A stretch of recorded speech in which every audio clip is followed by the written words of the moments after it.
I can't believe the magnitude of the tasks that Trump will have to perform in the first 5 or 6 months in office.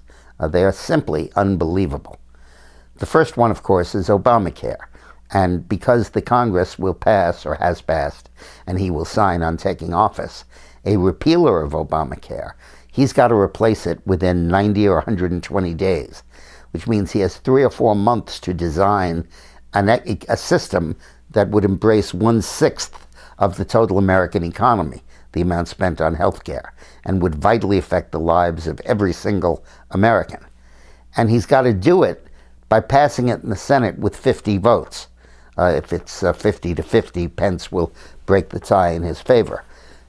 And it's not a filibuster bill because it's done as a budget item. But he can only afford to lose 2 votes in the Senate. McCain hates him, and Lindsey Graham didn't even vote for him. He voted for Evan McMillan, the conservative independent candidate.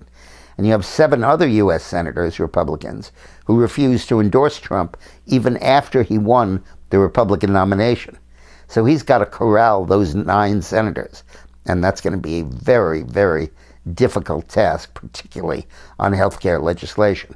They did get the votes of all of them on repealing Obamacare, but that's an easier vote to cast.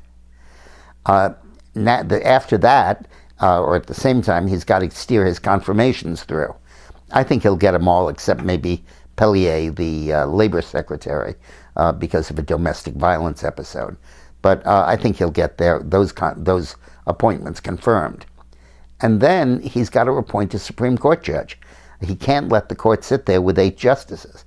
They've had several 4-4 decisions, which mean there basically is no Supreme Court. The circuit court in each circuit has the control, and there are potential for 8 or 9 different laws, depending on what circuit you're in. They can't let that continue.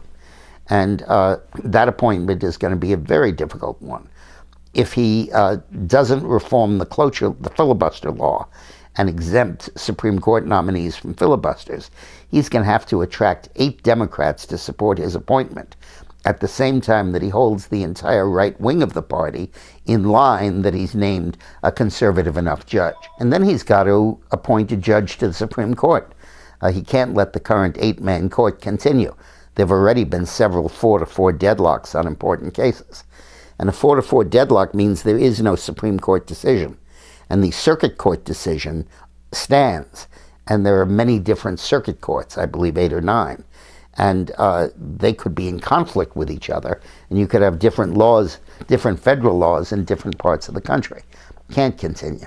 But in nominating a Supreme Court judge, he's got to get 60 votes to confirm him, which means he's got to have 8 Democrats who find him conservative, find him liberal enough, while holding the right wing of the Republican Party in line, finding him conservative enough.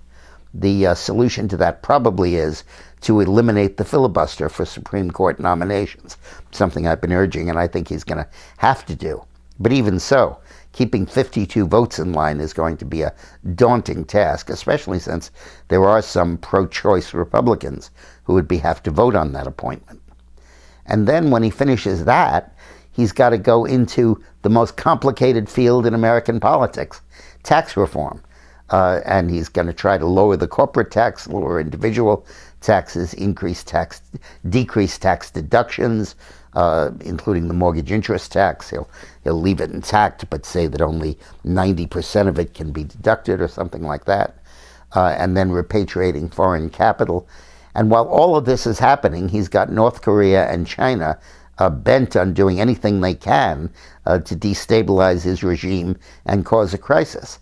And his relations with Russia will be under a microscope because of the intel findings that Russia tried to influence the election in his favor.